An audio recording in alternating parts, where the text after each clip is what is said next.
இன்றைய திருப்பலி வேதாகம வாசகங்கள். பொதுக்காலம் 9வது வாரம் சனி. முதல் வாசகம் திருத்தூதர் பவுல் தீமோத்தேயுவுக்கு எழுதிய 2ஆம் திருமுகத்திலிருந்து வாசகம்.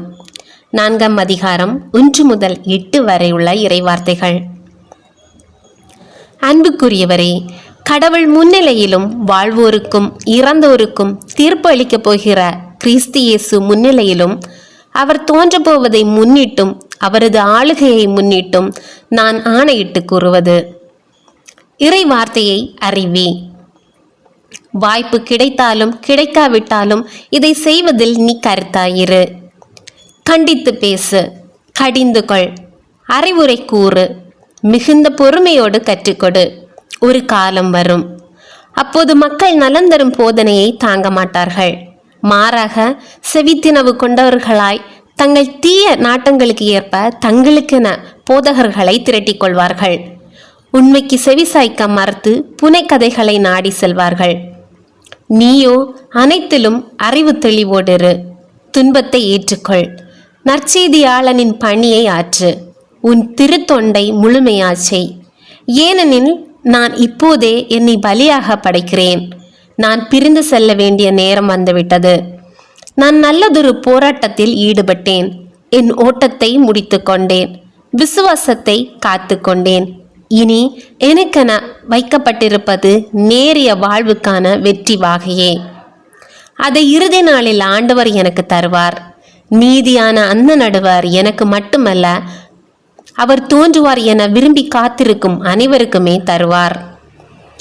இது ஆண்டவர் வழங்கும் அருள்வாக்கு. இறைவா, உமக்கு நன்றி. பதிலுரை பாடல். பல்லவி. ஆண்டவரே, என் வாய் உமது மீட்பை எடுத்துரைக்கும். என் நாவில் உள்ளதெல்லாம் உமது புகழே. நாளெல்லாம் நான் பேசுவது உமது பெருமையே. முதிர் வயதில் என்னை தள்ளிவிடாதேயும், என் ஆற்றல் குன்றும் நாளில் என்னை கைவிடாதேயும். பல்லவி. ஆண்டவரே, என் வாய் உமது மீட்பை எடுத்துரைக்கும். நான் என்றும் நம்பிக்கையோடு இருப்பேன், மேலும் மேலும் உம்மை புகழ்ந்து கொண்டிருப்பேன். என் வாய் நாள்தோறும் உமது நீதியையும் நீர் அருளும் மீட்பையும் எடுத்துரைக்கும். பல்லவி. ஆண்டவரே, என் வாய் உமது மீட்பை எடுத்துரைக்கும். தலைவராகிய ஆண்டவரே, உமது வலிமை மிகு செயல்களை எடுத்துரைப்பேன். உமக்கே உரிய நீதி முறைமையை புகழ்ந்துரைப்பேன். கடவுளே, என் இளமை முதல் எனக்கு கற்பித்து வந்தீர். இனி வரும் நாட்களிலும் உம் வியத்தகு செயல்களை அறிவிப்பேன். பல்லவி.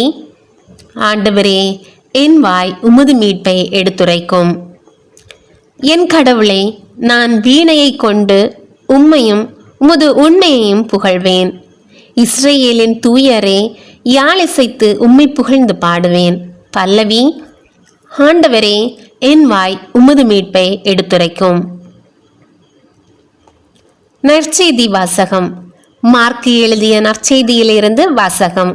12ஆம் அதிகாரம் 38 முதல் 44 வரை உள்ள இறைவார்த்தைகள். அக்காலத்தில் இயேசு கற்பித்து கொண்டிருந்த போது மறைநூல் அறிஞர்களை குறித்து கவனமாயிருங்கள். அவர்கள் தொங்கல் ஆடை அணிந்து நடமாடுவதையும் சந்தை வெளிகளில் மக்கள் தங்களுக்கு வணக்கம் செலுத்துவதையும் விரும்புகிறார்கள். தொழுகை கூடங்களில் முதன்மையான இருக்கைகளையும் விருந்துகளில் முதன்மையான இடங்களையும் பெற விரும்புகிறார்கள். கைம்பெண்களின் வீடுகளை பிடுங்கிக் கொள்கிறார்கள். நீண்ட நேரம் இறைவனிடம் வேண்டுவதாக நடிக்கிறார்கள். கடும் தண்டனை தீர்ப்புக்கு ஆளாக இருப்பவர்கள் இவர்களே என்று கூறினார்.